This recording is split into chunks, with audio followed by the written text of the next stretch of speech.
Waalaikumsalam warahmatullahi wabarakatuh. Alhamdulillah alladzi arsala rasulahu bil huda wa dinil haqq liyudhhirahu 'ala dini kulli wa kafa billahi syahida. Asyhadu an la ilaha illallah wahdahu la syarika lah wa asyhadu anna Muhammadan abduhu wa rasuluh. Ya ayyuhalladzina amanu taqullaha haqqa tuqatih wa la tamutunna illa wa antum muslimun. Ya ayyuhalladzina amanu taqullaha wa qulu qawlan sadida yuslih lakum a'malakum wa yaghfir lakum dhunubakum wa man yuti'illaha wa rasulahu faqad faza fawzan 'azima. I'lamu anna astaqal hadith kitabullah wa khairal hadyi hadyu Muhammadin sallallahu alaihi wasallam wa syarrul umur muhdatsatuha wa kullu muhdatsatin bid'ah wa kulla bid'atin dhalalah wa kulla dhalalatin finnar. Ikhwatul iman,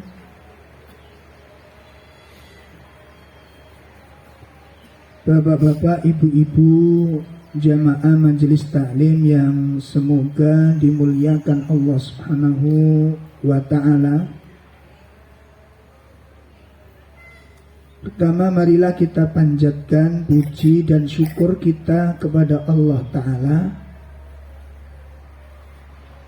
karena dengan nikmatnya, dengan izinnya, segala aktivitas bisa kita laksanakan, segala pekerjaan kita bisa lakukan. Itu semuanya tidak lain adalah karena izin dan karena nikmat dari Allah Subhanahu wa ta'ala. Oleh karena itu, marilah kita manfaatkan nikmat tersebut untuk taqarrub kepada Allah, untuk mendekatkan diri kepada Allah Subhanahu wa ta'ala,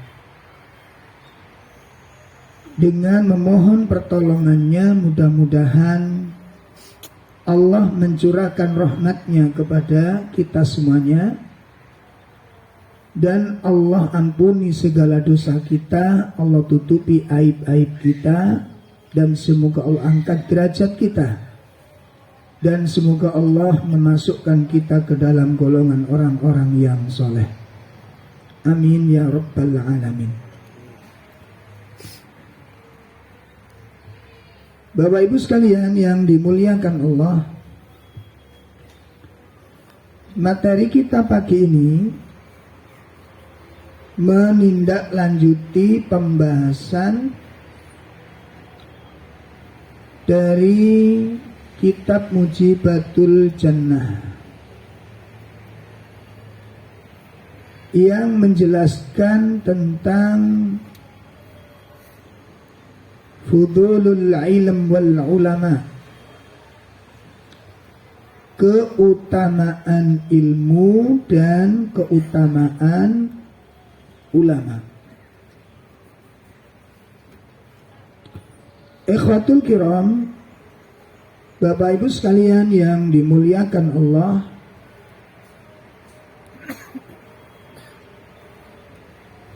ilmu memiliki kedudukan yang sangat utama di dalam kehidupan dan dalam agama ini. Ilmu memiliki kedudukan dan memiliki keutamaan yang sangat besar dalam kehidupan dan dalam beragama ini. Apa di antara keutamaan ilmu? Yang pertama,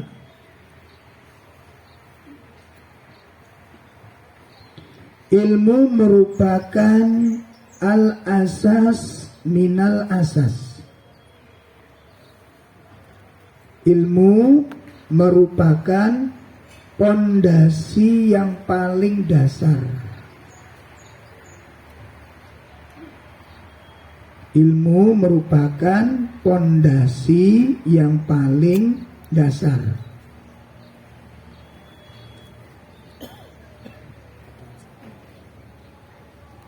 Kenapa dikatakan demikian? Pertama, dilihat dari sisi agama. Ini dalam masalah agama. La yakumuddina illa bih. Karena agama ini tidak bisa dilaksanakan. Agama tidak bisa dikerjakan illa bihi, kecuali dengan ilmu. Ini yang pertama. Ya. Jadi kenapa ilmu dikatakan sebagai pondasi yang paling dasar, baik itu dalam agama maupun dalam kehidupan? Karena agama tidak bisa ditunaikan dengan baik. Agama tidak bisa dikerjakan dengan baik kecuali dengan ilmu. Semuanya. Baik itu dalam masalah usul, masalah-masalah yang pokok dalam agama, maupun masalah-masalah furu', masalah-masalah ibadah, nggak bisa dijalankan, nggak bisa dikerjakan kecuali dengan ilmu. Ini agama. Begitu dalam kehidupan, maka kehidupan ini akan berantakan. Agama ini kehidupan tidak akan bisa berjalan dengan baik. Kehidupan tidak mungkin bisa berjalan dengan normal apabila tidak dilandasi dengan ilmu. Ini yang pertama. Ya, jadi agama itu merupakan pondasi yang paling dasar, pondasi yang paling puncak dalam beragama maupun dalam kehidupan.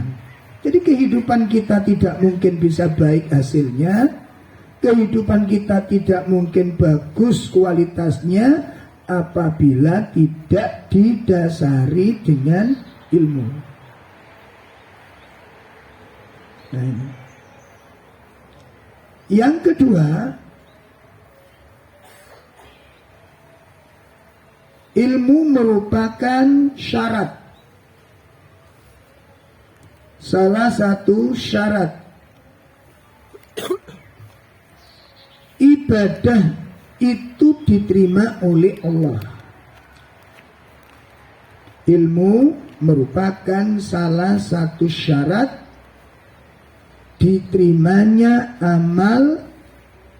amal yang kita lakukan. Diterimanya amal-amal yang kita kerjakan. Salah satu syaratnya adalah ilmu. Oleh karena itu Imam Al-Bukhari menyebutkan al-ilmu qoblal qaul wal amal. Ilmu harus dimiliki terlebih dahulu. Ilmu harus dimiliki terlebih dahulu sebelum ucapan dan sebelum perbuatan. Ya. Ini yang kedua. Yang ketiga, keutamaan ilmu dalam agama dan dalam kehidupan, bahwa ilmu merupakan kunci as-salama was-sa'adah. Ilmu itu merupakan kunci keselamatan maupun kebahagiaan. Ilmu merupakan kunci keselamatan maupun kebahagiaan. Hal itu dijelaskan oleh Allah Subhanahu wa taala di surah Al-Baqarah ayat 201. Di surah Al-Baqarah ayat 201. Allah Subhanahu wa taala berfirman di sana, A'udzu billahi minasy syaithanir rajim. Wa minhum man yaqulu rabbana atina fid dunya hasanah wa fil akhirati hasanatan wa qina adzabannar. Iya. Dan di antara mereka ada orang yang berdoa, Ya Tuhan kami, berilah kami kebaikan di dunia dan kebaikan di akhirat, dan peliharalah kami dari siksa neraka. Kandungan surah Al-Baqarah 201 atau doa ini lebih dikenal dengan doa apa? Sapu jagat. Sapu jagat. Ya. Itu di Indonesia. Tapi Indonesia itu memang menunya aneh-aneh. Ya, seperti sholawat itu yang paling banyak itu sholawat yang ada di Indonesia. Oh, aneh-aneh namanya. Kalau di Timur Tengah, di negara yang lain itu sholawatnya seperti dari Nabi SAW. Allahumma sholli ala Muhammad wa ala ali Muhammad dan seterusnya. Nah, di Indonesia macam-macam. Baik. Kandungan dari surat Al-Baqarah ayat 201 yang dimaksud hasanah fid dunya wa hasanatu fil akhirah, kebaikan dunia maupun kebaikan akhirat, itu disebutkan oleh para ulama, di antaranya Imam Hasan Al-Basri menafsirkan yang dimaksud kebaikan dunia dan kebaikan akhirat itu adalah ilmu nafi', ilmu yang bermanfaat. Itu makna yang ada di dalam surah Al-Baqarah ayat 201 itu. Permintaan berupa kebaikan dunia dan permintaan kebaikan akhirat itu maknanya adalah ilmu nafi', ilmu yang bermanfaat. Kalau sekilas Bapak Ibu lihat, sekilas Bapak Ibu pikir, itu gak nyambung. Karena bayangan kita yang dinamakan dunia hasanah, kebaikan dunia, saat orang minta kebaikan dunia, itu yang ada di dalam benaknya itu kira-kira apa? Hah? Coba. Mayoritas mengartikan maknanya adalah harta. Ekonomi lancar, pekerjaan nyaman. Mayoritas mengartikan demikian.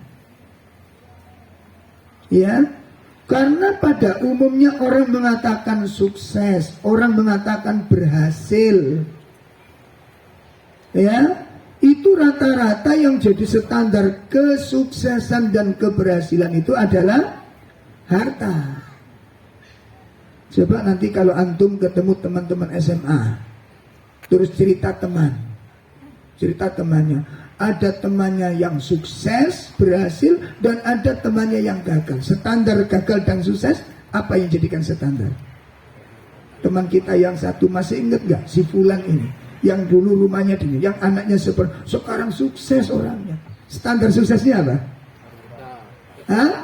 Harta. Kemarin ketemu saya itu bawa Pajero. Kemarin nggak ketemu saya bawa kereta api malah. Ketemu antum malah ketemu kereta jenazah.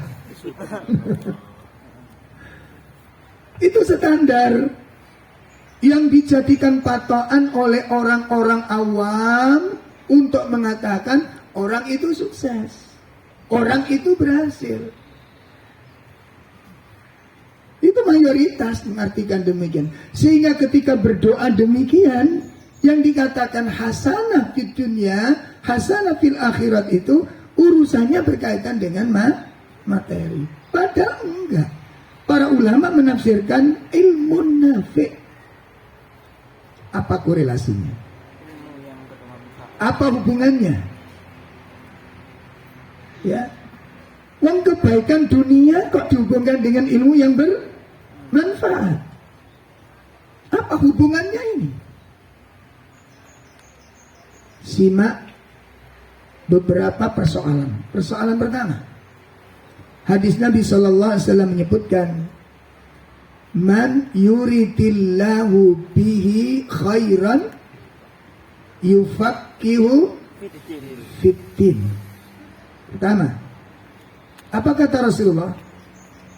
Barang siapa yang dikehendaki kebaikan oleh Allah. Ya, barang siapa yang dikehendaki kebaikan oleh Allah. Kebaikan, khair. Apa tandanya? Yufaqihu fiddin. Tanda orang itu dikehendaki baik oleh Allah adalah orang itu dijadikan paham terhadap agama. Ya.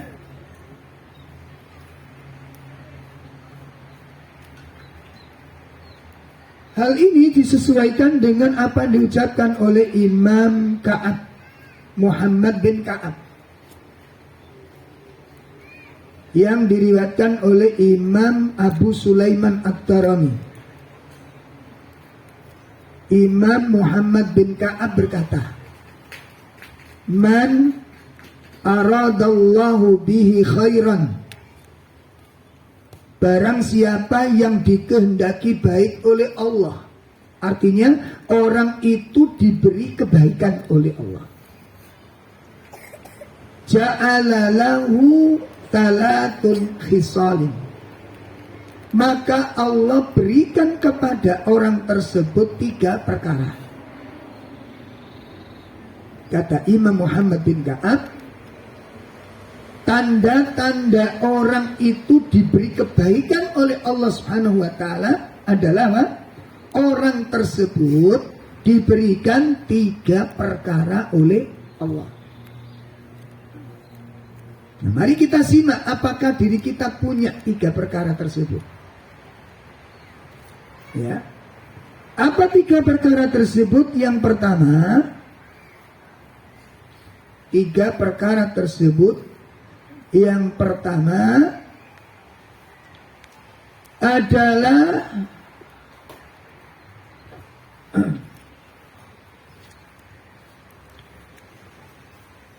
fiqhan fiddin. Yang pertama fiqhan fiddin. Orang itu dijadikan paham oleh agama. Orang itu diberi pemahaman oleh Allah terhadap agama. Ini. Yang kedua, ini berdasarkan hadis tadi yang didasari hadis Nabi Shallallahu Alaihi Wasallam, man yuridillahu bi khairan yufaqihu fiddin. Yang kedua, tanda-tanda orang itu diberi kebaikan oleh Allah adalah zahadatan fid dunya. Zahadatan fid dunya. Yaitu orang diberikan sikap zuhud kepada dunia. Diberikan kepada sikap zuhud terhadap dunia. Apa yang dinamakan zuhud itu? Pertama, meninggalkan sesuatu yang tidak bermanfaat bagi akhirat. An-zuhda, bahwasanya yang dimaksud zuhud itu adalah tarka ma yushghiluka anillah, meninggalkan sesuatu yang menyibukkanmu dari mengingat Allah.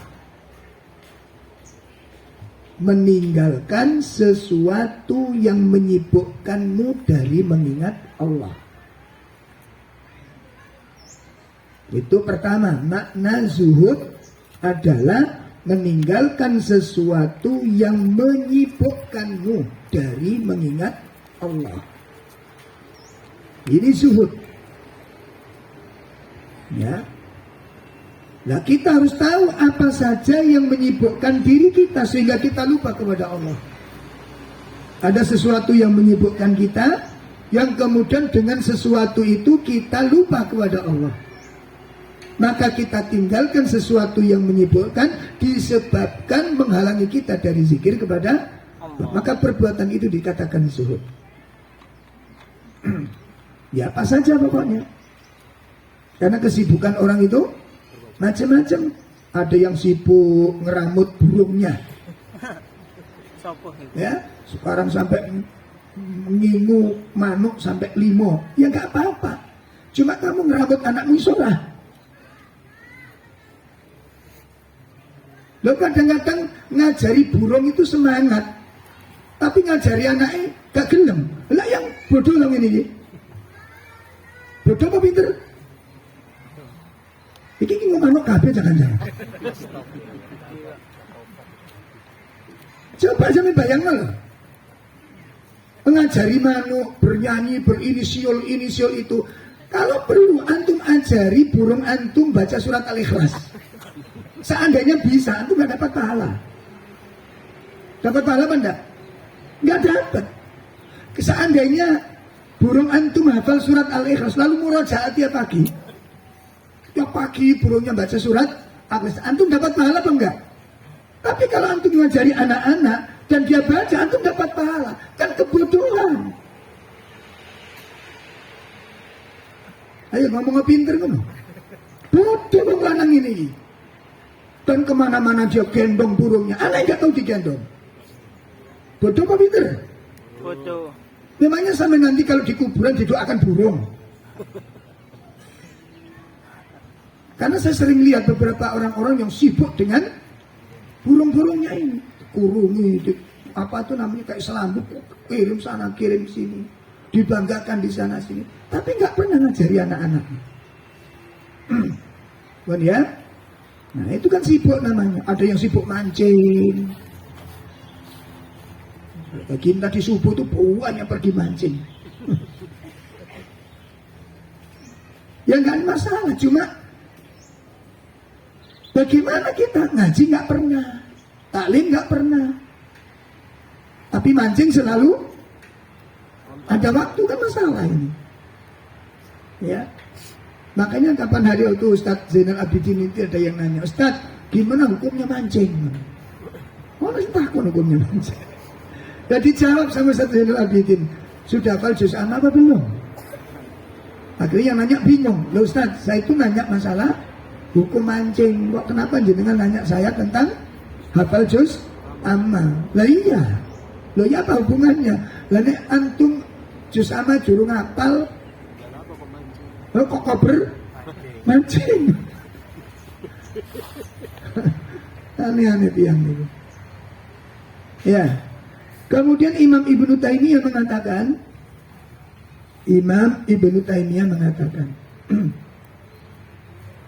definisi tentang zuhud. Ini simpel banget, tapi luar biasa. Sesuatu yang tidak bermanfaat. Qala Ibnu Taimiyah, berkata Imam Ibnu Taimiyah, az-zuhdu, yang dikatakan zuhud itu adalah tarku ma la yanfa' fil akhirah. Tarku ma la yanfa' fil akhirah. Meninggalkan sesuatu yang enggak bermanfaat untuk akhirat. Simpel lah. Simpel lah. Itu zuhud. Meninggalkan sesuatu yang enggak ada manfaatnya di akhirat. Lah ini membutuhkan kecerdasan. Ya, membutuhkan apa? Kecerdasan untuk mengetahui ini manfaat atau enggak. Itu zuhud. Amal waro, adapun yang dikatakan waro, kata beliau, tarku ma takhafu dararahu fil akhirah. Adapun waro adalah meninggalkan sesuatu yang ditakutkan bahayanya di akhirat. Meninggalkan sesuatu yang ditakutkan bahayanya di akhirat. Nah, itu yang dikatakan zuhud. Dikatakan war. Jadi kalau zuhud apa? Meninggalkan sesuatu yang nggak bermanfaat untuk akhirat. Itu zuhud. Ya. Yang kedua dikatakan waro apa? Meninggalkan sesuatu yang ditakutkan mendatangkan bahaya di akhirat. Kemudian yang ketiga, definisi zuhud sebagaimana disebutkan oleh Imam Junaidi rahimahullah ta'ala. Imam Junaidi rahimahullah ta'ala, yang dikatakan zuhud itu adalah la yafrah minad dunya bimawjudihi. La yahraf minad dunya bimawjudi. Tidak merasa bersenang-senang dengan nikmat dunia karena dia memilikinya. Ya. Tidak terlalu senang terhadap dunia yang karena dia memilikinya. Wala yasu minha ala mafku. Dan tidak sedih dari dunia yang hilang darinya. Dia tidak bersedih dengan kehilangan dunia tentangnya. Itu yang dikatakan zuhud menurut kacamata Al-Quran.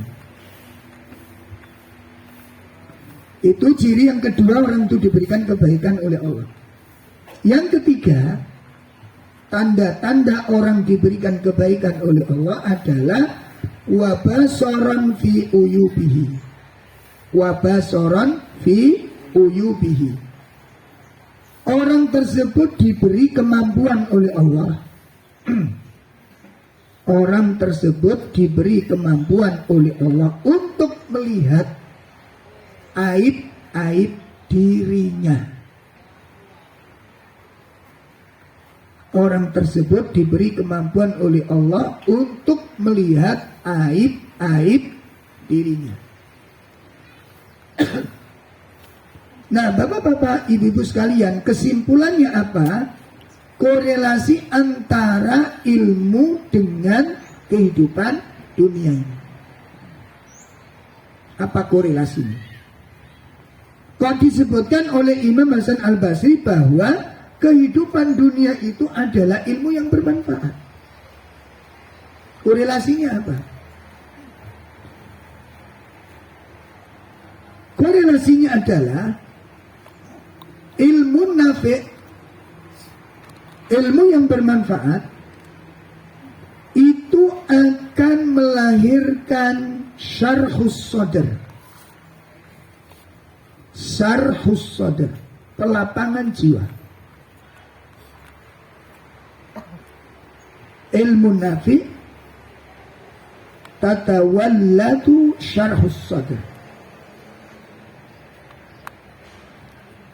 Ya, ilmu yang bermanfaat akan melahirkan kelapangan jiwa. Yang kedua, ilmu yang bermanfaat akan melahirkan keyakinan yang benar, keimanan yang benar. Nah, keimanan yang benar itu melahirkan, membuahkan as-sabatul qalb, keteguhan hati. Ulangi balik. Ilmu yang bermanfaat melahirkan iman yang benar. Iman yang benar melahirkan keteguhan hati. Sehingga ilmu yang bermanfaat ini menghasilkan, membuahkan dua buah yang istimewa. Yang pertama kelapangan jiwa, yang kedua keteguhan hati.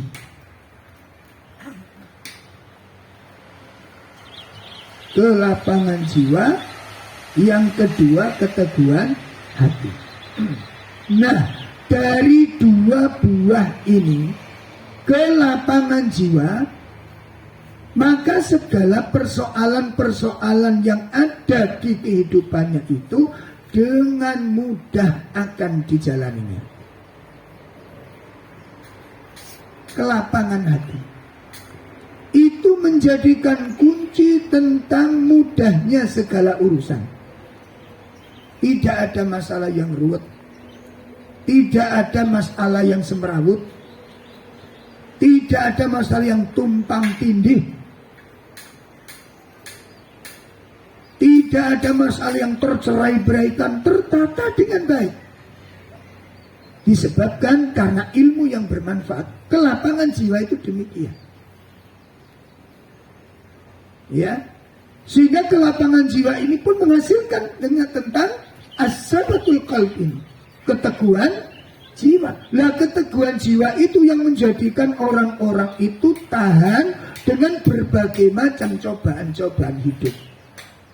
Hasilnya apa? Sakinah, tenang orangnya.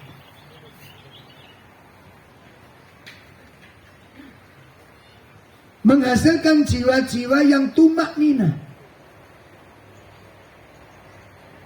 Orang yang jiwanya tenang itu belum tentu tidak punya masalah. Dan orang yang banyak keluh kesah belum tentu banyak masalah. Saya dipahami ini? Orang yang tidak pernah berkeluh kesah belum tentu nggak punya masalah. Dan orang yang banyak keluh kesah belum tentu banyak masalah. Perhatikan dengan baik. Maka kemuliaan hidup, kebahagiaan hidup itu di sini letaknya dua hal. Sekarang kalau kita ditanya, di mana tempat kebahagiaan hidup itu? Pertanyaannya, di mana tempat kebahagiaan hidup itu? Di mana? Di hati. Hah? Di mana kebahagiaan hidup? Tempat kebahagiaan hidup itu di mana, Pak? Di hati. Di kalbu. Bukan di tempat wisata. Bukan di tempat kuliner. Bukan di tempat-tempat rekreasi, bukan. Ketenangan hidup itu ada di dalam kalbu. Makanya kalau orang itu jiwanya tenang, nggak perlu kemana-mana dia. Sampai tinggal di wong sing kelenceran, rata-rata alasannya apa? Stres. Hah? Stres. Nah, stres kumpul kumpulannya wong itu stres. Tambah stres. Wisata itu bukan solusi, tapi bukan berarti dilarang gitu loh. Saya dipaham kan? Karena para ulama untuk mencari ketenangan hati bukan ke tempat wisata. para ulama untuk mencapai ketenangan hati bukan ke tempat wisata. Bertemu dengan sang kekasih. Itu cara para ulama mencari ketenangan. Sebagaimana diriwayatkan oleh Aisyah radhiyallahu anha ketika menceritakan Nabi SAW, kebiasaan Rasulullah itu kalau beliau itu dipenuhi pikiran-pikiran yang berkecamuk yang begitu banyak, beliau dirikan sholat 2 rakaat. Beliau dirikan sholat 2 rakaat. Dia menghadap Allah Subhanahu wa ta'ala. Dia berzikir kepada Allah. Karena ala bidzikrillahi tatmainnul qulub. Dengan zikir kepada Allah, hati menjadi tentram. Kekacauan hidup itu karena kekacauan jiwa. Kegersangan hidup itu karena kegersangan batin. Kesedihan itu batin, bukan tempat. Sampai sedih itu nang dia tetap sedih. Kondisi hati itu yang menentukan kehidupanmu itu baik atau tidak, itu kondisi hati, bukan tempat. Bapak ibu pernah nggak habis tengkar masuk warung? Habis tengkar masuk warung. Apa saja nggak enak masakan di sana, Pak. Rawon pahit, ya, soto pahit, ya, bakso pahit. Itu bukan masalahnya yang bermasalah, tapi hati kita yang sedang dilanda kemarahan. Hati yang dilanda kemarahan, hati yang dilanda emosi, hati yang dilanda syahwat, yang kemudian menghilangkan kenikmatan-kenikmatan dunia. Ya, makanya kunci kebahagiaan hidup itu pada ilmu. Makanya ketika para ulama mengatakan, sekarang kalau kita ditanya, ya, terus kalau ada orang mengatakan bahwa harta itu menjadi kunci kebahagiaan, kita lihat sejarah. Dan itu sudah diterangkan oleh ulama-ulama kita. Nabi Musa dengan Fir'aun, mana yang lebih kaya? Fir'aun. Mana yang bahagia? Nabi Musa, bukan Fir'aun. Ya, begitu juga kekayaan Nabi Musa dengan Qarun, mana yang lebih kaya? Qarun. Siapa yang lebih bahagia? Nabi Musa. Begitu juga Nabi Ibrahim alaihissalatu wassalam. Siapa yang lebih kaya Nabi Ibrahim dengan Namrud? Namrud. Oh, dia kuasa. Dia raja. Kekayaannya, prajuritnya, tentaranya begitu mengelilinginya dengan kesetiaan. Siapa yang lebih bahagia? Nabi Ibrahim. Namrud atau Nabi Ibrahim? Nabi Ibrahim. Apa itu kebahagiaan? Maka para ulama menjelaskan fungsi ilmu di sini. Maka ilmu melahirkan kebahagiaan, ilmu melahirkan ketenangan. Makanya ilmu menghasilkan syarhus sadr, kelapangan jiwa, dan ilmu menghasilkan iman. Iman melahirkan kekuatan jiwa, keteguhan hati. Jangan lihat orang-orang yang sudah berilmu dengan ilmu yang benar dan memiliki keyakinan, dia tidak gampang berkeluh kesah dengan masalah-masalah yang ada ini. Makanya kalau Mbak Samir ngaji rono ini, kajian kitab ini sudah khatam, kitab itu sudah khatam, kok sih gampang keluh kesah? Masalah dikit sambatan, masalah dikit sambatan, di-share di grup penderitaannya. Ini kemana ilmunya? Kemana ilmunya? Dan kemana keyakinannya? Ya, sehingga kalau ini sudah lahir, syarhus sadr, kelapangan jiwa, keteguhan hati, sudah bisa digambarkan. Coba kalau kita lihat ada sosok yang diberi oleh Allah kekayaan batin yang begitu luas, keteguhan batin yang begitu kokoh. Orang seperti ini walaupun dia sakit, dia nggak akan gampang sambat. Makanya tadi saya sampaikan, orang yang diem itu belum tentu nggak punya masalah. Bisa jadi masalahnya sangat banyak. Dan orang yang banyak berkeluh kesah belum tentu masalahnya banyak. Saya dipaham. Saya dulu punya teman di perusahaan itu. Tiap hari sakit, Pak. Duduk tenang tenger-tenger kepalanya dipegangi. Saya tanya kenapa? Pusing. Besoknya punggungnya penggerak, kenapa mas? Perutku bung-bung.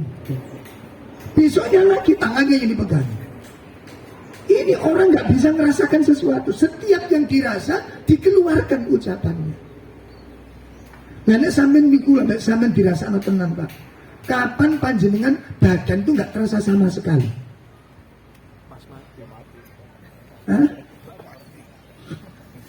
Jadi badan itu selalu ono rasa itu, sing cekot-cekot, sing jenuh-jenuh, sing gini-gini. Lah kalau setiap sakit itu diomongkan, sampean kali kula iku engkri-engkri ndaki. Ngerti engkri-engkri? Apa ini kan? Kematus. Apa, Pak? Kematus. Kematus. Apa maneh? Apa ini? Gak mati, gak urip. Kalau sehat. Makanya Imam Al-Ghazali di dalam kitabnya itu dinukil oleh para ulama, di antara sifat-sifat wanita yang tidak boleh dinikahi adalah wanita yang selalu sakit-sakitan. Jadi bendino ndak usah dicancem anduk ini. Jadi ana wong wedok ini gak usah dinikahi, tapi wis kadung Ustaz. Kadung dadi bojone. Oke, itu yang keberapa tadi keutamaan ilmu? Hah? Yang ketiga, ilmu menjadi sumber kebahagiaan dunia dan kebahagiaan akhirat. Makanya kalau sudah dipastikan, kalau mbak sampai wis tuwuk ngaji, sudah lama ngajinya, kok hidupnya nggak pernah bahagia, itu ada yang salah ini. Itu ada yang salah di dalam memahami ilmu. Karena ilmu yang bermanfaat itu pasti melapangkan jiwa, pasti melapangkan jiwa. Dan itu anda saya turun lapang-lapang jiwa ini, itu tengeri ilmu ini turun manfaat. Sudah itu konsep itu. Ya, makanya saya akan pernah cerita. Ketika anak saya yang ketiga itu pernah nangis darah. Jadi darah itu keluar dari kedua matanya. Bukan hidung, mata. Kalau hidung kan minisan. Ini mata, pagi-pagi. Jadi putri saya yang kedua teriak-teriak karena adiknya nangis darah itu. Nah, karena nggak pernah menyaksikan begitu, ya panik kita, Pak. Panik sekali. Akhirnya kita bawa ke dokter spesialis. Waktu antri itu saya minta izin sama yang antri. Pak, minta tolong duluan Pak ini, soalnya melihat itu ya panik semua orang-orang itu. Keluar darah gitu kan, sambil nangis gitu kan, merah gitu aja. Akhirnya saya masuk ke ruangan dan dokternya mengizinkan. Dengan penuh kepanikan, wis bayangkan ke rumah sakit ini, kontrol ini operasi ini, opname dan macam-macam berkecamuk dalam pikiran. Begitu masuk ruangan dalam kondisi panik, dokternya tenang-tenang aja. Kenapa Pak? Ini dok, nangis darah dok. Nangis darah ya ngopo. Tenang. Saya panik itu gak diladeni paniknya dia biasa aja dia. Oh ini gak apa-apa. Akhirnya disenteri, loh gak apa-apa ini infeksi biasa. Ini paling diucek tadi. Coba ditetesi ini nanti kasih obat deh sebentar. Dicek lagi. Gak apa-apa. Tenang sekali dia. Kenapa? Hah? Karena dia punya ilmunya. Gitu loh. Makanya ketika dokter melihat anak-anak kita kejang, dia gak ikut kejang. Iya, dia tenang. Apa sering Bu? Lama gak kejangnya, mulai jam berapa? Santai aja dia. Kenapa? Punya ilmunya. Karena punya ilmunya. Maka pastikan kita memiliki ilmu tentang kehidupan ini. Memiliki ilmu tentang kehidupan. Ya, sama dengan kita dulu waktu baru punya anak satu ya. Ditanya sama mertuanya, gimana anakmu? Ya Allah Bu, malam gak bisa bangun, biasa tidur, nangis ya. Jadi Bu apa? Ya wis ngono iku arek cilik. Kroso Iku kowe mek siji lah ibu ping 10 lah nek. Kamu baru 1, kata mertua, ibu 10 anaknya. Wis biasa ngono iku, sarek cilik wis ngono iku. Ya, coba lihat kenapa dia tenang? Karena punya ilmunya. Hah? Punya ilmu. Kan dia punya ilmu tentang rumah tangga, makanya gak bingung dia. Makanya kalau ndak sampai harus ngaji ronornya kok gampang bingungan, kok gampang panik, kok gampang berkeluh kesah. Itu sudah dipastikan. Selama berapapun Anda ngaji, pastikan dan dengarkan ilmunya belum bermanfaat. Evaluasi, orang sing salah aku zaman ngaji. Jangan ragu-ragu, jangan ragu. Ilmunya belum bermanfaat. Ilmunya belum menyentuh ke hati. Sebab ilmu kalau sudah menyentuh ke hati, syarhus sadr, hatinya akan lapang. Wasabatul qalb, hatinya akan teguh. Kalau dua hal sudah bergabung menjadi satu, kelapangan jiwa, keteguhan hati, kumpul jadi satu jiwa, apa yang lahir? Melahirkan sosok yang bagaimana? Tenang, bukan sesuatu yang gampang panik. Sakit panik ya. Tenang, ngajari anak, menghadapi anak-anak biasa.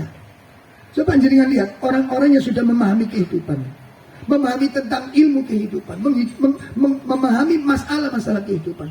Anak jatuh, berdarah, ya biasa. Wan yang teriak, jatuh, berdarah, nggak apa-apa, nangis, nggak apa-apa. Bukan kita panik, ya Allah kenapa kok bisa berdarah? Wong luka nggak bisa berdarah.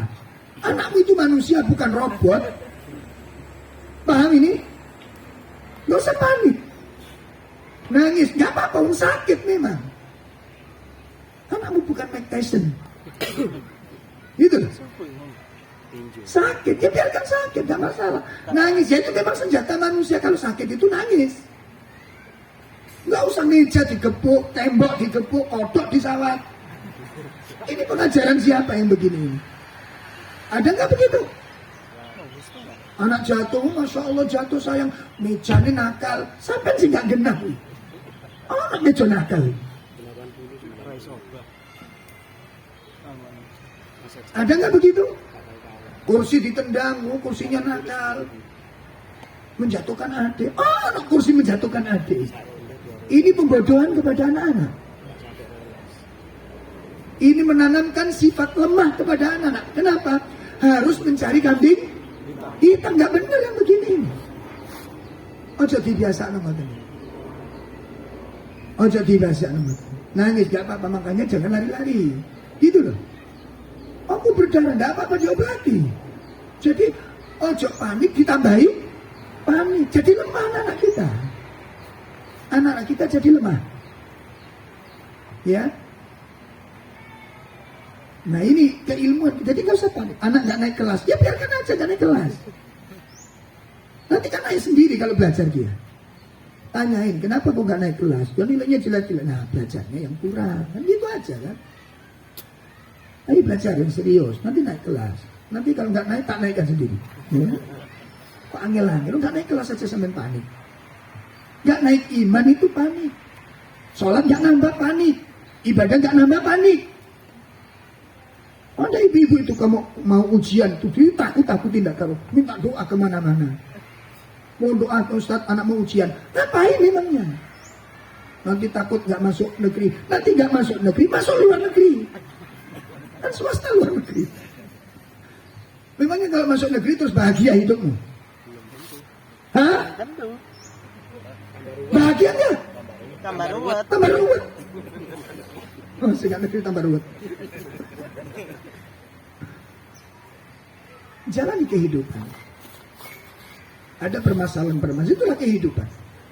Makanya ilmu menghasilkan menjadi sebab kebahagiaan hidup. Kenapa kok demikian? Karena itu konsepnya. Oleh karena itu Imam Hasan Al-Basri menafsirkan dunia hasanah adalah ilmun nafi'. Lalu disebutkan oleh Imam Syafi'i rahimahullah ta'ala, man arada dunya fa'alaihi bil ilmi wa man arada al-akhirah fa'alaihi bil ilmi. Barang siapa ingin sukses dunia, ingin bahagia dunia, ingin berhasil dunia dengan ilmu, kata beliau. dengan ilmu. Kebahagiaan dunia itu diraih. Bahagia apa itu bahagia? Bon, itu keutamaan ilmu yang ketiga. Yang keempat, ilmu akan merubah permasalahan hidup menjadi sebuah anugerah. Ya. Ilmu akan merubah permasalahan hidup akan menjadi anugerah. Apa pengertiannya? Pada umumnya orang itu tidak suka dengan masalah. Pada umumnya orang tidak suka dengan problem. Ya, sehingga kalau dia punya masalah, dia berdoa kepada Allah agar dijauhkan dari masalah itu. Akan segera dituntaskan problemnya. Karena pada dasarnya orang tidak suka dengan masalah dan problem kehidupan. Sehingga dia tidak betah ketika berlama-lama dengan masalahnya. Dia tidak betah ketika berlama-lama dengan problemnya. Padahal problem-problem kehidupan itu bisa dirubah menjadi suatu anugerah. Dengan apa? Ilmu dan ihtisab. Ilmu dan ihtisab. Sebagaimana para sahabat radhiyallahu anhum yang mendapatkan ujian-ujian dari Allah Subhanahu wa taala, para sahabat yang mendapatkan masalah-masalah dalam kehidupannya, semuanya ditukar dengan yang namanya surga. Seperti seorang wanita yang kena penyakit ayan, datang kepada Nabi minta didoakan sembuh. Ya, begitu ketemu Nabi ditawari oleh Nabi, kamu sabar surga. Tapi kalau kamu minta doa, doakan dan insya Allah akan sembuh. Mana yang kamu pilih? Wanita ini milih mana? Surga. Apa katanya? Ya Rasulullah, biar aku sabar dengan penyakitku ini. Tak jalaninya sakitku ini. Tak terimanya sakit ini. Tak lakoninya sakit ini. Dengan harapan, aku berharap sakit yang aku derita ini mengantarkan aku untuk meraih surga. Karena surga sudah dijanjikan oleh Nabi SAW kepadanya. Begitu ditawari dua opsi yang ditawarkan Nabi. Kalau Anda sabar, ibu, dengan sakit Anda ini, Anda mendapatkan surga. Tapi kalau Anda ingin doa saya doakan. Dan insya Allah akan sembuh. Bayangkan ini. Bukankah dia datang kepada Nabi tapi dalam rangka apa? Untuk kesembuhan obat untuk penyakitnya. Tapi begitu dikasih dua opsi oleh Nabi, yang satu ditawarkan surga, yang satu ditawarkan doa. Begitu ditawarkan surga dan doa, mana yang dipilih? Surga yang dipilih. Surga yang dia pilih. Coba ibu bapak bisa bayangkan, pada saat wanita ini kambuh,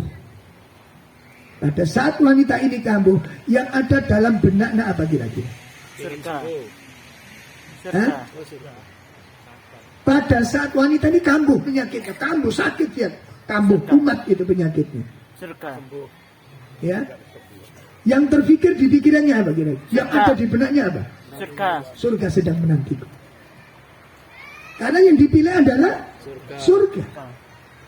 Dia nggak ngerasakan sakit terasa, tapi dia menikmati sakit itu. Kenapa dia bisa menikmati sakit itu? Karena dia berharap dengan sakit yang dia derita itu, dia mendapatkan surga dari Allah Subhanahu wa taala. Itu yang dikatakan merubah masalah menjadi suatu anugerah. Nah, dengan apa demikian? Dengan ilmu dan keyakinan. Ya. Makanya ibu-ibu ketika melihat pakaian yang bertumpuk-tumpuk, ditulisi Al-Jannah. Ini jalan menuju surga. Piring tumpuan Al-Jannah. Itu jalan menuju surga. Itu yang keempat. keistimewaan ilmu. Kemudian yang kelima, ilmu warathatul anbiya wa anal mal warathul muluk wal aghniya. Ilmu adalah warisan para nabi, sedangkan harta warisan para penguasa dan orang-orang kaya. Ya, ilmu warisan para nabi, sedangkan harta warisan orang-orang kaya, para raja, para penguasa. Maka lihatlah mana yang lebih mulia antara harta dengan ilmu. Itu yang keberapa? Yang kelima. Maka ilmu merupakan sesuatu yang paling mulia dibandingkan dengan harta. Yang keenam, kemuliaan ilmu, bahwa semakin bertambah cinta kepada ilmu, semakin dalam rasa cinta kepada ilmu, semakin tinggi keserakan orang kepada ilmu, semakin menambah kebersihan dan kesucian batinnya. Semakin dalam orang itu mencintai ilmu, semakin serakah dia dengan ilmu, semakin menambah kesucian batinnya. Sedangkan semakin dalam cinta orang kepada harta dan semakin tamak orang kepada harta, semakin menambah kotornya jiwanya. Ini yang keberapa? Yang keenam, keutamaan ilmu. Yang ketujuh, ilmu menjaga pemiliknya. Ilmu menjaga pemiliknya, sedangkan harta dijaga oleh pemiliknya.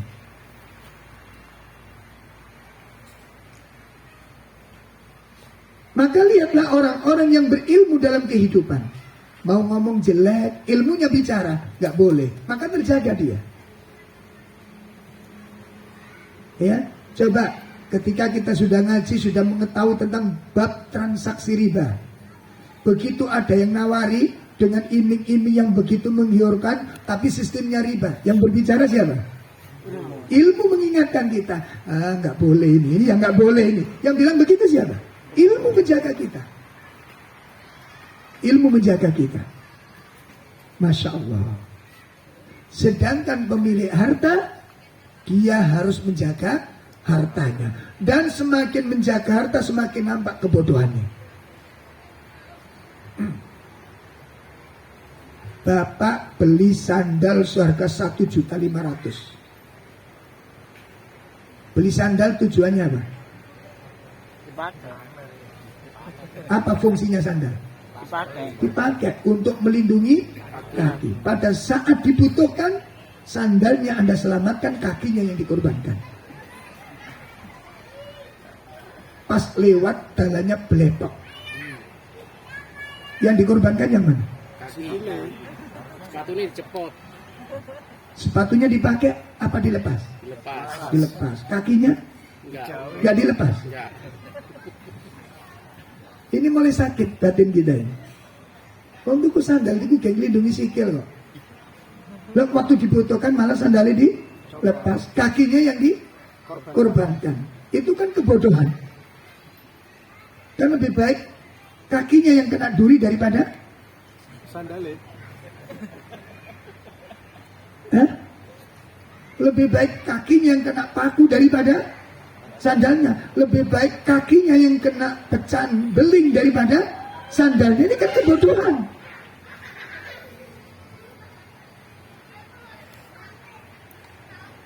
Itu ketika orang bergantung kepada harta. Harta akan meninggalkannya dan semakin buruk keadaannya. Yang kedelapan, harta dimiliki oleh siapapun. Harta bisa dikuasai dan dimiliki oleh siapapun. Sedangkan ilmu tidak bisa dimiliki kecuali orang-orang yang lurus niatnya.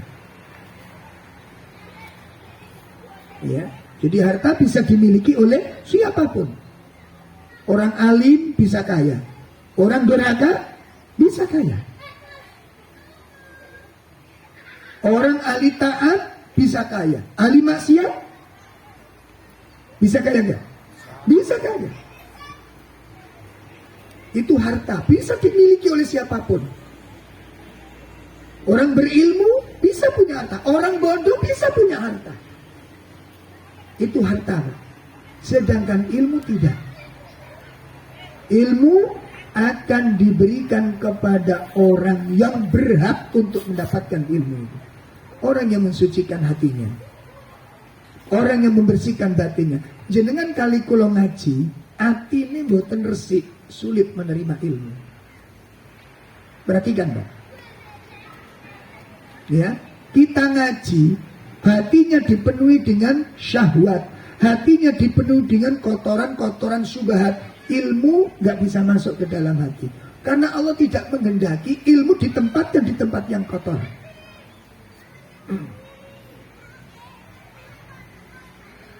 Imam Muhammad bin Sahal mengatakan, Innallaha harrama 'alal ilm, sesungguhnya Allah mengharamkan ilmu untuk masuk ke dalam hati. Mimma fihi yakrah, yang di dalam hati itu ada perkara yang dibenci oleh Allah Subhanahu wa taala. Masya Allah. Allah mengharamkan ilmu masuk ke dalam hati apabila di dalam hati terdapat perkara-perkara yang dibenci oleh Allah. Bon, itu yang keberapa? Hah? Yang ke-8. Yang ke-9, ilmu bisa menguasai harta, sedangkan harta tidak bisa menguasai ilmu. Ilmu bisa menguasai harta, sedangkan harta tidak bisa menguasai ilmu. Ya, kita belajar dari apa yang dimiliki oleh bangsa kita ini. Ya, kalau jenengan lihat Jepang, alamnya nggak bisa menghasilkan apapun karena mati di Jepang. Tanamnya apa saja nggak bisa, sudah mati sudah. Maka Jepang membangun potensi SDM manusianya, keilmuan yang ditingkatkan. Lah Indonesia ini kaya raya, luar biasa alamnya. Sampeyan itu cukul kecambah. Sampeyan itu cukul, itu nak muntah-muntah cukul semongkol. Itu tanah yang ada di Indonesia ini. Tapi lihat masyarakat kita ini, ya, nggak bisa ngelola karena nggak punya ilmu, maka kekayaan diolah orang yang punya ilmu. Dan kita cukup disuruh ngolah akik. Wis uwan nang ngeramut akik. Minyak gas nggak bisa ngeramut. Tambang emas nggak bisa ngeramut. Tanaman-tanaman yang begitu luar biasa nggak bisa ngeramut kita. Nggak bisa ngeramut kita. Yang diramut orang-orang kafir semuanya. Akhirnya apa? Yang kita nggak berpotensi di situ. Kita nanam ketela, didol ketela. Ya siapa aja Pak, kan organik. Dibeli sama orang kafir. Dengan ilmunya dia kelola ketela itu. Satu keranjang antum jual 3.000. Dibeli orang kafir, satu ketela menjadi 8.000. Dimasukkan kresek, ditulisi ketela.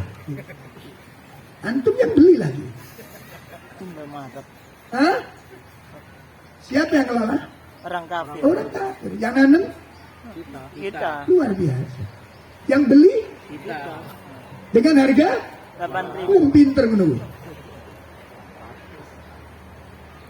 Itu dunia ilmu menguasai.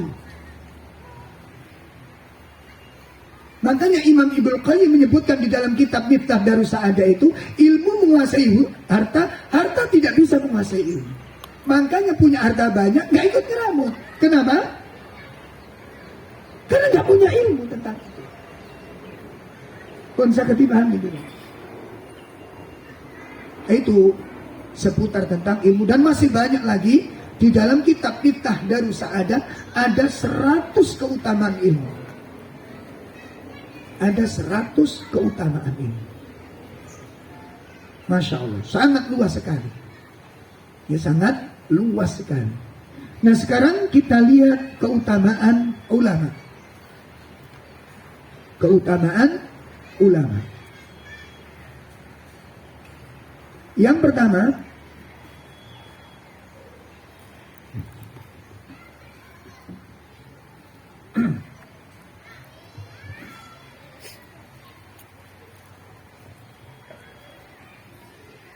orang-orang yang berilmu adalah orang-orang yang paling mulia. Orang-orang yang berilmu adalah orang-orang yang paling mulia.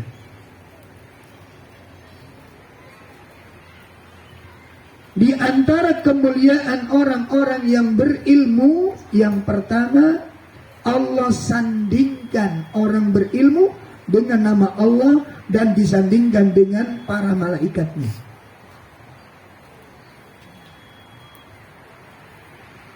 Allah sandingkan orang berilmu dengan asma'nya, dan Allah sandingkan orang berilmu dengan para malaikatnya. Hal ini disebutkan oleh Allah Subhanahu wa taala dalam surah Al-Imran ayat 18. Syahidallahu annahu la ilaha illahu wal malaikatu wa ulul ilmi qa'iman bil qist la ilaha illa huwal azizul hakim. Ya, surat 3 ayat 18.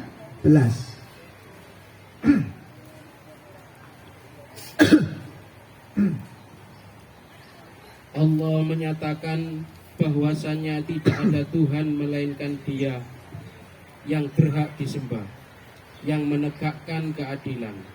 Para malaikat dan orang-orang yang berilmu juga menyatakan yang demikian itu. Tidak ada Tuhan melainkan Dia yang berhak disembah, yang maha perkasa lagi maha bijaksana. Insyaallah ini yang pertama, Pak. Allah sandingkan orang yang berilmu dengan nama Allah Subhanahu wa taala dan disandingkan bersama dengan para malaikatnya. Itu yang pertama. Di mana letaknya orang-orang berilmu memiliki kedudukan yang sangat tinggi.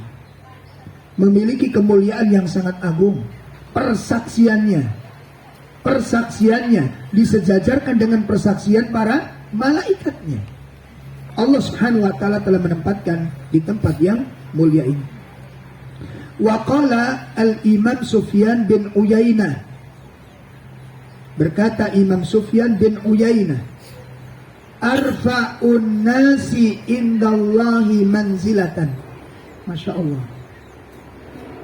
manusia yang paling tinggi kedudukannya di sisi Allah, ya, manusia yang paling tinggi kedudukannya di sisi Allah adalah man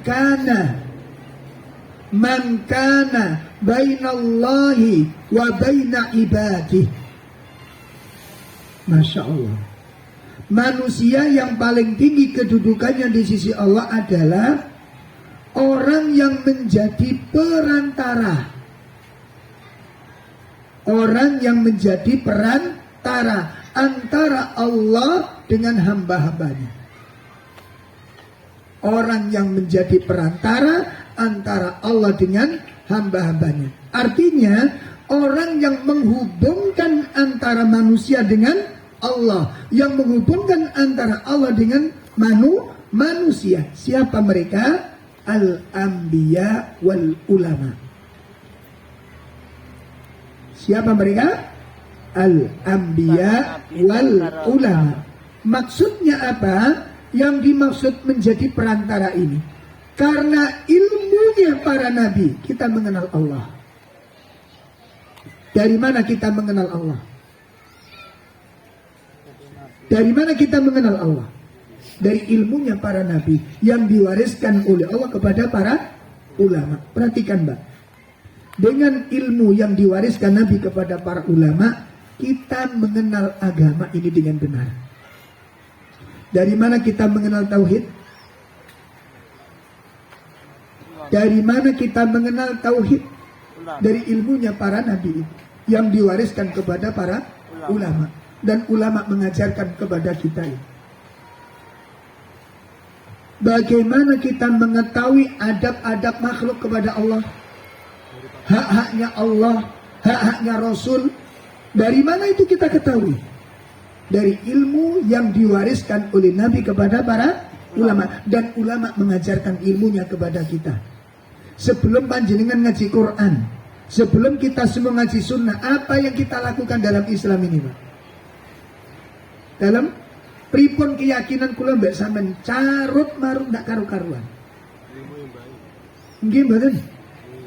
Kita datang ke tempat-tempat gerumbul-gerumbul yang diyakini ada penghuninya. Sambil memanggil Allah dan memanggil penghuni tersebut, entah ada entah enggak itu penghuninya. Tapi yang jelas itu dilakukan. Semoga Allah mengampuni kita semuanya karena kita berangkat dari sana dulu. Ya, di tempat kami itu di tengah sawah itu ada pohon besar, Pak. Di bawah pohon besar itu ada batu sebesar separuh meja ini. Katanya kola wakola. Begini ceritanya. Ya, katanya itu batu datang sendirinya. Diyakini ngono.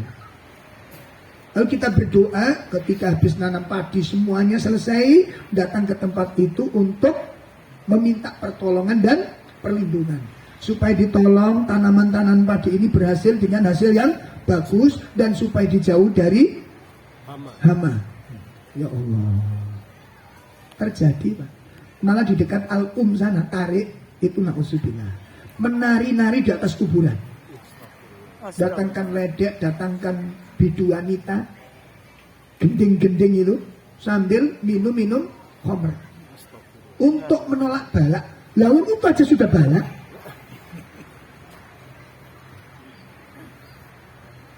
Maka dengan ilmu tercerahkan pikiran kita, Pak.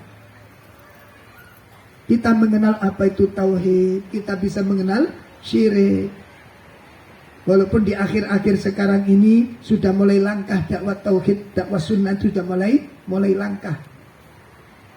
Saya kemarin guyoni teman-teman di ormas-ormas ini. Saya tanya, Pak. Karena saya lihat di tempat-tempat teman-teman ormas yang dulu ngaji tauhid itu sekarang udah gak kenal tauhid. Udah gak didengar kalimat syirik, yang ini syirik gak ada sudah. Hampir gak ada sudah. Ya, akhirnya saya tanya, Pak, Ibu, dosa terbesar dari dosa-dosa yang lain itu apa? Syirik. Oh, saya kenal sih. Masih kenal. Kejahatan yang paling jahat, syirik. Dolim di atas kedoliman, syirik. Mungkar di atas mungkar, syirik. Bagus, jawabannya pasti, tepat. Pertanyaan kedua, di zaman sekarang, syirik itu masih ada apa enggak? Mereka jawab semua, ada, tambah banyak. Oh, cerdas berarti sih. Benar jawabannya ini. Sangat tepat. Pertanyaan berikutnya, sekarang jenengan lihat di majelis-majelis kita ada nggak yang bahas syirik? Ada nggak? Ada nggak? Nggak ada sudah. Syirik masih ada? Masih. Takhayul? Masih. Khurafat? Masih. Ada nggak majelis kita yang membahas, menerangkan ini khurafat, ini takhayul, ini syirik? Ada nggak? Nggak ada sudah. Kenapa? Takut disebut Wahabi. Demi Allah itu penyebabnya. Sehingga dai-dai takut membahas masalah ini. Begitu membahas masalah itu, hati-hati dengan syirik. Ini syirik, langsung kamu ketularan Wahabi. Oh, no. Itu cara orang-orang kafir merusak agama dalam agama. Makanya kalau takoni ono nggak sing bahas masalah itu? Takhayul sih ono bener. Gak karu-karuan. Nah, apa maning bakarihum metu kabeh saiki. Dukun-dukun muda, ya Allah. Kenapa? Karena gak masih mencegah. Takut mendapat gelar Wahabi. Terus bid'ah dalam kehidupan ibadah ini ada enggak? Banyak. Banyak. Tambah enggak karu-karuan. Pertanyaannya, ada enggak yang menjelaskan tentang bid'ah? Ada. 1, 2 bisa dihitung itu Pak. Demi Allah bisa dihitung. Kenapa? Takut mendapat gelar itu tadi. Takut mendapat gelar. Saya ditanya, kalau lihat materinya Ustadz Wahabi ya? Menurut sampean saya apa? Kayaknya Wahabi. Ya udah sih lain. Kok aku juga tahu ngomong yang aku ini Wahabi. Ya sampean sih ngomong aku Wahabi. Gara-gara materi Pak. Makanya sampean cekak kena Wahabi gak usah dibahas masalah tauhid. Ya, itu musibah. Nah saya ini pertanyaanku loh. Nek kemudian masyarakat gak ngerti tauhid, gak ngerti syirik akhirnya. Karena gak ngerti bisa jadi melakukan syirik tanpa sadar. Sama dengan munafik. Ayo kalau takoni, munafik itu ciri-cirinya anak biro. Paling anak telu jangan menjawab ya. Sesuai dengan hadis. Ini Quran ada 30 lebih nih sifat ini. Ono 30 luwe. Contoh sholat males, itu munafik. Gitu? Sodakoh eman, itu ya munafik. Ya munafik nih bu. Nanti jadi surat At-Taubah ayat 54 itu. Terus mencela, membuat celah-celahan guyonan, selengean kepada syariat sunnah Nabi. Itu munafik, masuk munafik iktikot malahan itu. Ya, bergabung berkasih sayang beramah-tamah dengan sesama orang-orang kafir itu juga munafik. Menjadikan orang kafir sebagai aulia itu munafik. Hanya ada 30. Lah, 30 sifat sing ro telu. Sing gak ro piro? Betul ibu. Semono lho, Mas. Lah nek gak ro terus nglakoni rumangsa napa mboten? Seperti itu kesirikan nanti. Ngapunten, ini contoh saya pernah cerita. Waktu saya pulang kampung, ketemu teman-teman SD saya dulu, Pak. Lah di antara teman-teman SD ini pun sing pun lepas landas sudah, wis gak karu-karu, wis gak sholat, wis ngelakoni apa jenenge iku? Molimo wis dilakoni kabeh, itu lakoni kabeh. Dadi rusep wajah ini. Oh, mesti rusep. Wis gak kena baju wudu niku pripun lho? Rusep wajah ini. Akhirnya saya jalan-jalan lagi ketemu teman-teman yang lain yang nggak seperti ini gitu loh, nggak mau gak. Terus tak tanya, Mas, alhamdulillah sampean sih bening gitu ini. Ini aku ketemu konco-konco dek kampung kok ngene kabeh. Oh nggih Ustaz niku pun wis gak karu-karuan. Saya alhamdulillah Ustaz walaupun saya nggak sholat, tapi saya nggak maksiat. Coba bayangkan dengan entengnya dia ngomong. Ya, walaupun saya nggak sholat, tapi saya nggak pernah maksiat. Iki ngomong apa ini? Coba bayangkan. Kenapa orang awam itu memahami yang namanya maksiat niku napa? Minum khamar, zina, sabung ayam itu enggak sholat itu dianggap enggak maksiat. Coba tanya orang-orang kampung yang enggak ngaji, yang belum kena ngaji, enggak pakai jilbab itu bukan maksiat. Pertanyaanku loh. Maksiat kamu betul? Maksiat. Maksiat, Pak. Makanya sampai nek duwe bojo wedok.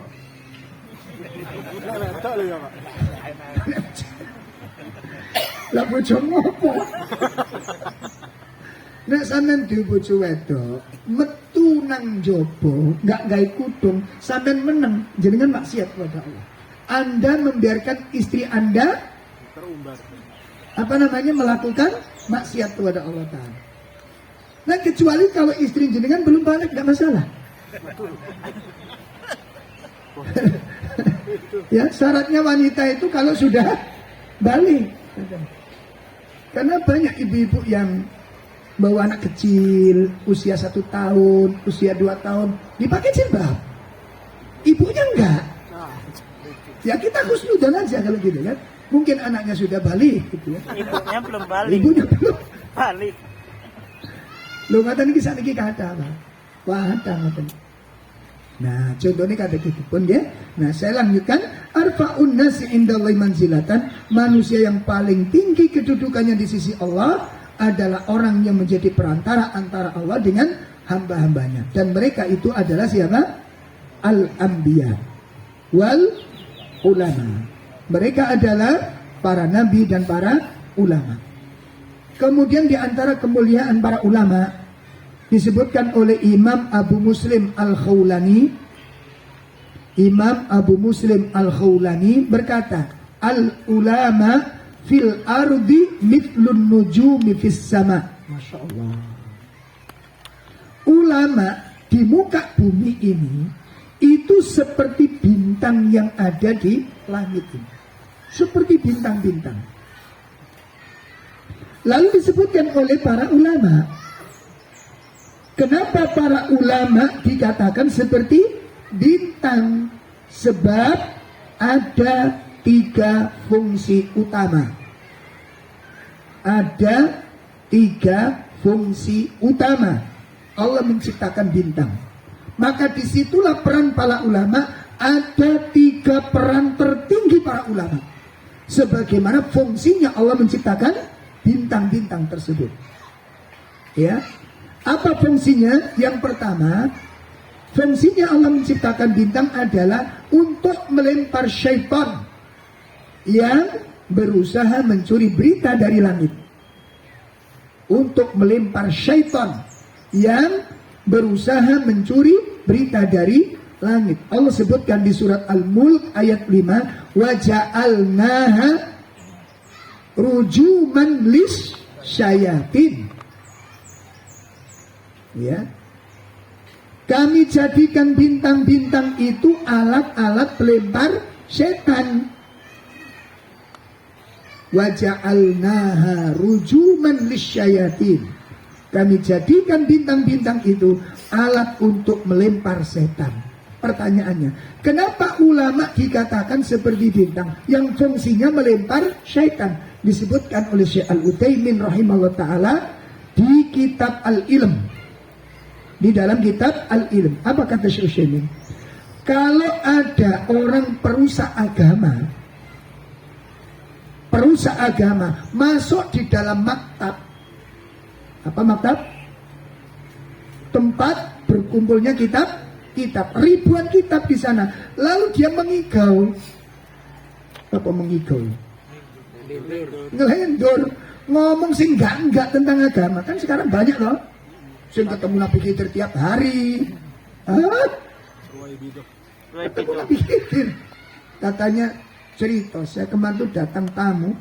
Buatan ketoro Pak petani teng itu. Ternyata Nabi Khidir.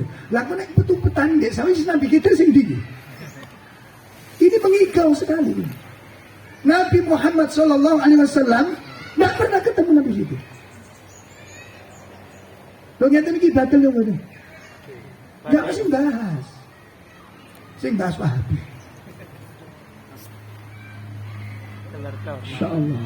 Ini kan nyimpang Pak. Nah kalau nggak dibahas rusak umat ini. Belum lagi jenengan kalau baca tentang Masya Allah. Ada seorang muridnya Habib meninggal dunia. Muridnya Habib meninggal dunia. Malamnya anaknya orang yang meninggal ini mimpi ketemu bapaknya di alam kubur. Mimpi ketemu bapaknya di alam kubur. Bapaknya ketika ditanya mungkar nakir, marrabbuka, siapa Tuhanmu? Si bapak ini, si muridnya Habib mengatakan Habib Al-Hadad. Siapa Tuhanmu? Jawabnya apa? Habib Al-Hadad. Wa ma nabiyuka, siapa nabimu? Habib Al-Hadad. Wa ma kiblatuka, jawabannya ngawur-ngawur. Apa kiblatmu? Habib Al-Hadad. Akhirnya ditanya pada orang, kenapa kau jawab demikian? Apa jawabnya? Karena aku mencintai Habib Al-Hadad. Akhirnya rohnya Habib Al-Hadad masuk ke kuburnya dan memberi syafaat kepadanya. Pun, nek nurut syariat, yang tadi ki bener apa salah? Salah. Terus apa sing urusmu? Wahabi. Odet lah ini. Ini kini mboten diterang rusak umat ini.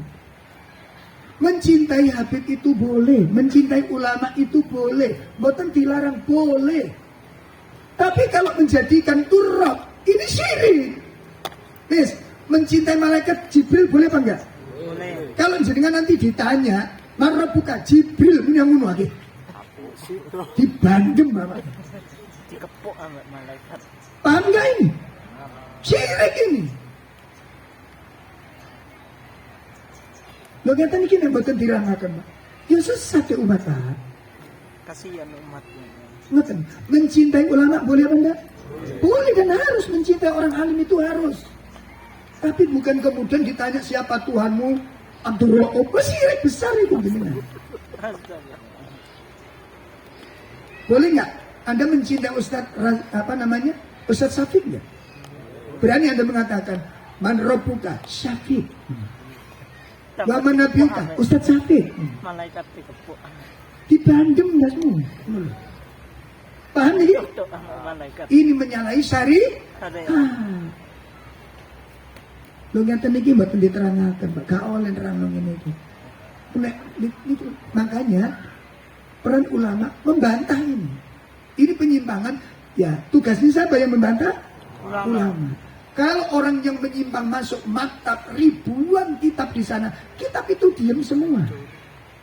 Tapi begitu ada orang alim di situ, begitu dia mengatakan demikian, maka dibantah oleh orang alim. Itu yang dimaksud peran ulama melempar syubhat-syubhat dari syaitan. Yang pertama. Yang kedua, apa peran ulama? Sebagaimana fungsinya bintang sebagai penunjuk arah bagi orang-orang yang kebingungan, yang tersesat di malam gulita atau di hutan belantara atau ketika ada di tengah-tengah samudra. Ketika bingung mencari arah bintang, maka ulama memberikan jawaban. Ketika umat ini mengalami kebingungan, saya harus bagaimana? Rumah tangga punya masalah, suami saya kasar, suami saya nggak tanggung jawab, apa yang saya lakukan? Kalau orang alim pasti bimbing dengan ilmu. Lah kalau orang-orang yang menyimpang, fotonya bojomu gondene. rambutnya. Nek gak menurut kaos kutangi bojomu. Kapan hari ada yang nanya, ibu-ibu, Ustadz, apa termasuk syirik? Ada seorang istri punya suami yang bermasalah. Akhirnya datang ke orang pinter. Kata orang pinter, bawa 3 lembar rambut suaminya. Lumayan. Jadi dikongkon bawa rambutnya sing lanang. Terus saya tanya, lah nek usaha pertama ndak berhasil, usaha yang kedua, gue telung mana rambutnya. Nek usahanya nggak berhasil, kemudian balik ketiga, suwe-suwe rambutnya bojomu, Brodol. buat cabut. Astagfirullah.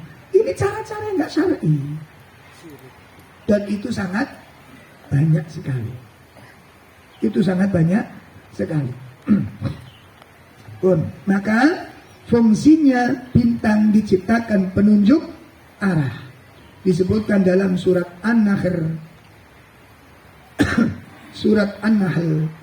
Surat 16.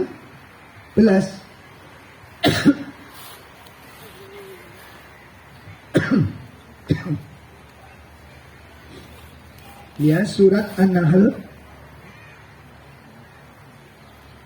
ayat 16, surat 16 ayat 16. Wa alamat wa bin najmi hum yahtadun. Iya.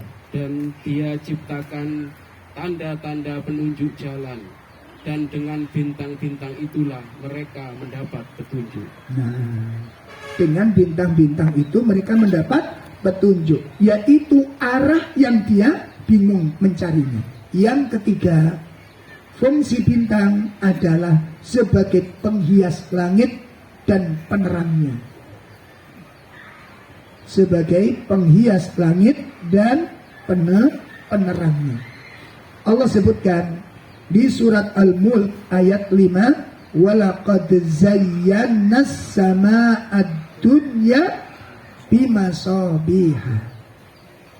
Iya, sesungguhnya kami telah menghiasi langit-langit itu ya, menghiasi langit yang dekat dengan bintang-bintang.